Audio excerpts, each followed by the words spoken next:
നമ്മൾ ഇന്ന് ഡിസ്കസ് ചെയ്യുന്നത് കേരള PSCയിലെ ഇമ്പോർട്ടൻസ് ടോപ്പിക്കായിട്ടുള്ള സിലബസിലുള്ള ടോപ്പിക്കായിട്ടുള്ള റൊമാറ്റിക് ഹാർട്ട് ഡിസീസിനെ കുറിച്ചിട്ടാണ്. അത് റൊമാറ്റിക് ഹാർട്ട് ഡിസീസ് ആണോ എന്ന് നമ്മൾ തീരുമാനിക്കാൻ വേണ്ടിയിട്ട് കുറച്ച് ക്രൈറ്റീരിയ ഫോളോ ചെയ്യുന്നുണ്ട്. ആ ഇതിൻ്റെ പേരാണ് ജോൺസ് ക്രൈറ്റീരിയ. ഓക്കെ, ജോൺസ് ക്രൈറ്റീരിയയിൽ മേജർ ക്രൈറ്റീരിയ, മൈനർ ക്രൈറ്റീരിയ ആയിട്ട് ഡിവൈഡ് ചെയ്തിട്ടുണ്ട്. ഓക്കെ, സോ മേജർ ക്രൈറ്റീരിയയിൽ വരുന്നതാണ് കാർഡൈറ്റിസ്, അതായത് ചെസ്റ്റ് പെയിൻ ഉണ്ടാകും. പിന്നെ പെരികാർഡൈറ്റിസ്, അത് നമ്മൾ ട്രീറ്റ് ചെയ്യുന്നത് സ്റ്റീറോയിഡ്സ് ഒക്കെ വെച്ചിട്ടാണ്.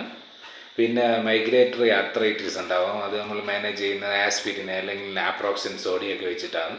പിന്നെ കോറിയ ഉണ്ടാകും, സിഡൻഹാംസ് കോറിയ, അതിന് നമ്മൾ ട്രീറ്റ്മെൻ്റ് ആയി കൊടുക്കുന്നത് സോഡിയം വാൽപ്രോയേറ്റ് ആണ്.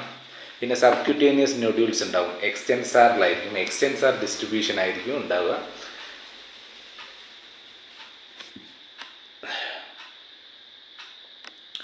Then erythema marginatum. അങ്ങനെ 5 മേജർ ക്രൈറ്റീരിയസ് ആണ് ജോൺസിലുള്ളത് for diagnosing rheumatic heart disease. Okay, carditis, migratory arthritis, Sydenham's chorea, subcutaneous nodules and erythema marginatum. Okay, ഇനി മൈനർ ക്രൈറ്റീരിയ എന്ന് പറയുന്നത് ESR ഉണ്ട്. ESR more than 13 high risk endemic area, more than 16 low risk endemic area. Okay, the difference of 30 is there. High risk area നമുക്ക് 30 ESR മതി, minor criteria ഒന്നായി. Okay, prolonged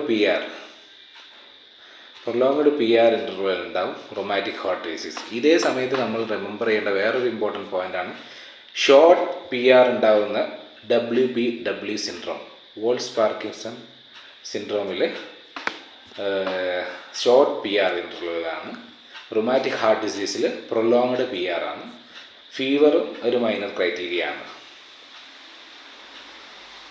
okay, thank U.